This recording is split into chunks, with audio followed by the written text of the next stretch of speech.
I think I would describe this collection as being timeless. Although I touched on a few trends, I didn't want to be overly trendy. I really envision any piece of the collection going into literally anyone's home. Very easy to decorate with. Whether your house is contemporary or traditional, I think there's definitely one piece for you.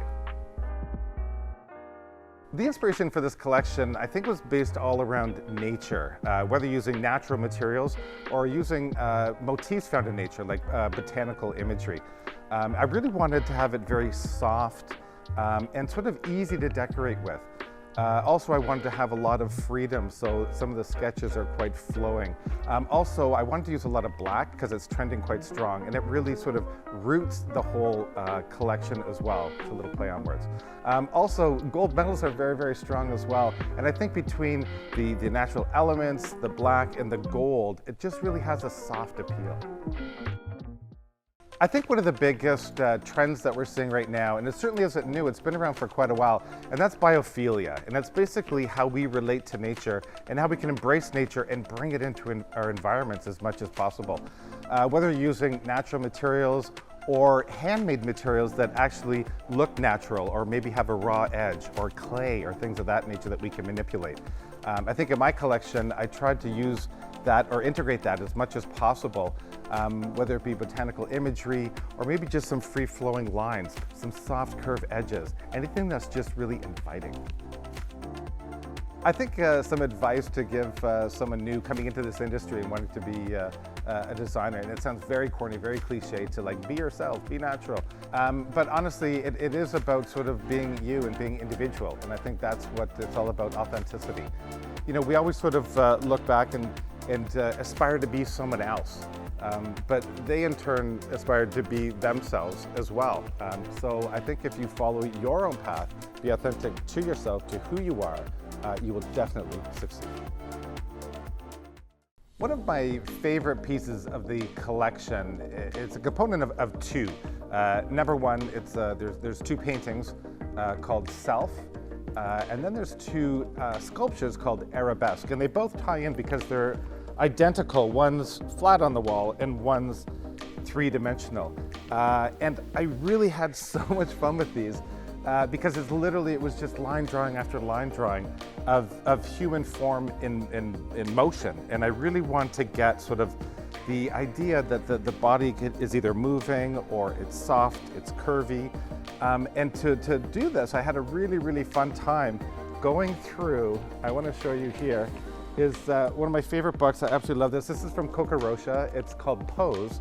And she gave me this book, and there's 1,000 poses in here, which is so fantastic. And you can see of the body in motion, and it's just movement. And I was looking at these, and I was finding some like beautiful angles and how the body moves. And I wanted to have that free form on the canvas and have that translate back onto the sculpture. And I think it's kind of cool. And again, I had so much fun doing this. And I just imagine these somewhere on a table or on a bureau. And again, just this free flow movement. And you can sort of find whatever movement you want in there, whether it be dance or maybe a pose. I had a lot of fun creating this pillow tropo. It's a bit nostalgic for me.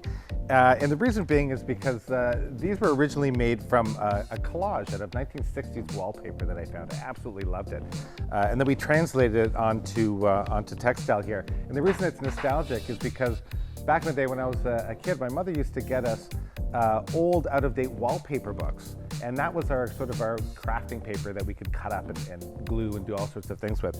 So when I found this 1960s wallpaper and I started recreating these collages, again, it brought back all these memories when I was a little kid, cutting and gluing and creating this. And the reason I love this pillow so much is that no matter how you turn it, say on your sofa, it becomes a new pattern every single time. So I hope you enjoy it as well.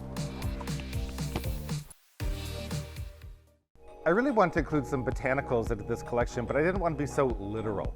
I was very inspired by the parlors of the Victorian era.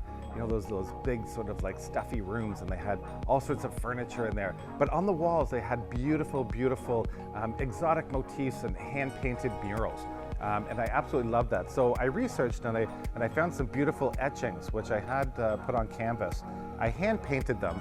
The canvases are named Labyrinth, which I absolutely love. They have a bit of an antique quality to them. Again, beautiful for any room. They were also then translated to this beautiful pillow. It's called Mangrove, and I absolutely love this pillow. Again, it's really cool because you could maybe see the tropical motifs in here. Maybe you can't. Maybe it's just line work. But again, the soft colors can really go perfectly in any home. And again, it's just a little touch of the biophilia. I really wanted to include something in the collection that had a little sense of history.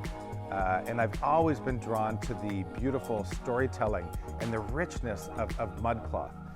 So I wanted to get inspired by that and create something that had a similar feeling.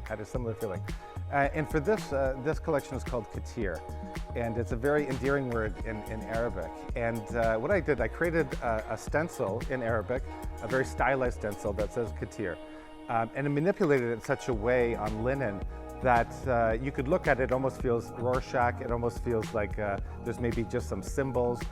I know the sentiment is there, and it's a beautiful sentiment that I'd like to pass on to you. The area rugs mantle in my collection, I was really inspired again by Mother Nature. Whether you're going overhead of a desert and you see all the cracked earth, or this one in particular was all about cracked ice. So if you're over an ice field and you see the ice that's starting to shatter, I really wanted to have this feeling in the rug. So the cool thing is that a lot of people might not know that, but now you do. I think it's very important in your home and your decorating to have a strong exclamation mark or a strong point of view. And I think by adding hits of black, it's a great way to do that. Just here and there around your space, like a little tiny black ottoman, or maybe a gooseneck lamp in black. And the most important thing to do is when you are introducing this into your home is to mix your metals. Mix silver, mix gold, mix black. Mix it up.